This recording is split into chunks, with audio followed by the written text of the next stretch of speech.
नमस्कार। आर्यवर्त टाइम्स में आप सभी का स्वागत है। लोकसभा चुनाव में देश में सबसे बड़ी पार्टी बनकर उभरी भाजपा और बहुमत के साथ जनादेश प्राप्त कर एनडीए ने सरकार बनाने को लेकर कवायद शुरू कर दी है। बिहार की बात करें तो बिहार में भी एनडीए विपक्षी दलों के महागठबंधन से बहुत आगे है। इस चुनाव के परिणाम पर गौर करें तो साफ दिखता है कि राजद के नेता तेजस्वी यादव ने चुनावी प्रचार में 251 चुनावी सभा कर भले सबसे आगे रहे हो, लेकिन सही अर्थों में राजद इस चुनाव में न अपने वोट बैंक को सहेज सकी, न उसका A to Z फॉर्मूला ही सफल हो सका। महागठबंधन में शामिल राजद ने रणनीति के तहत क्षेत्रीय जातीय समीकरण को ध्यान में रखते हुए प्रत्याशियों को चुनावी मैदान में उतारा था। तो आइए जानते हैं कि तेजस्वी का A to Z फॉर्मूला क्यों फेल हुआ।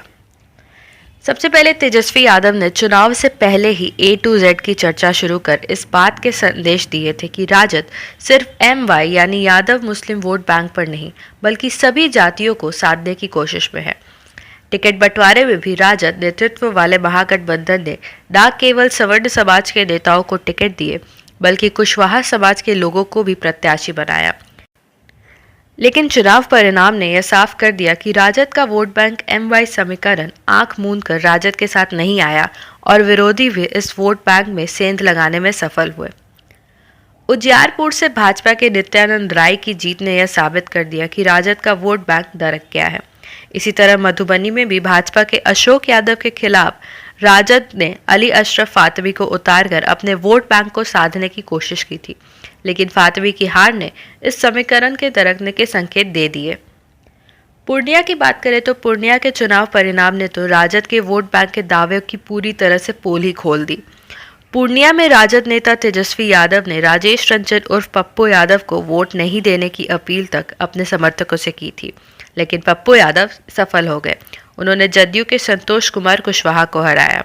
राजद प्रत्याशी बीमा भारती को तीसरे नंबर पर संतोष करना पड़ा।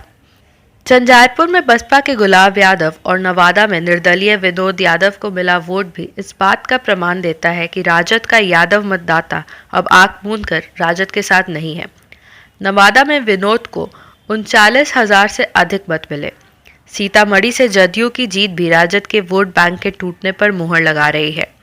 जदयू ने यहां से ब्राह्मण समाज से आने वाले देवेश चंद्र ठाकुर को प्रत्याशी बनाया तो राजद ने यादव समाज से आने वाले अर्जुन राय को चुनावी मैदान में उतार दिया था, लेकिन राजद को यहां भी सफलता नहीं मिल सकी।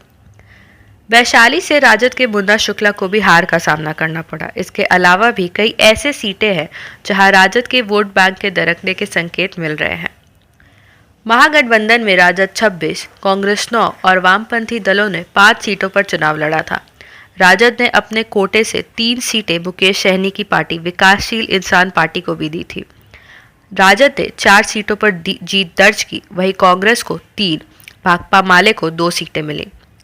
पिछले चुनाव में एनडीए ने 39 सीटों पर जीत दर्ज की थी, जबकि कांग्रेस को 1 सीट मिली थी। वहीं राजद का खाता भी नहीं खुला था। ऐसे में यह साफ कहा जा सकता है कि राजद का A to Z फॉर्मूला सफल नहीं हो सका और वो अपने वोट बैंक को संभालने में भी सफल नहीं हो सकी। आशा करते हैं आप सभी को ये वीडियो पसंद आई होगी। इस वीडियो को लाइक एवं शेयर ज़रूर करें, साथ ही कमेंट करके अपनी राय भी दें और ऐसी और वीडियोस देखने के लिए हमारे चैनल आर्यवर्त टाइम्स को ज़रूर सब्सक्राइब करें। धन्यवाद।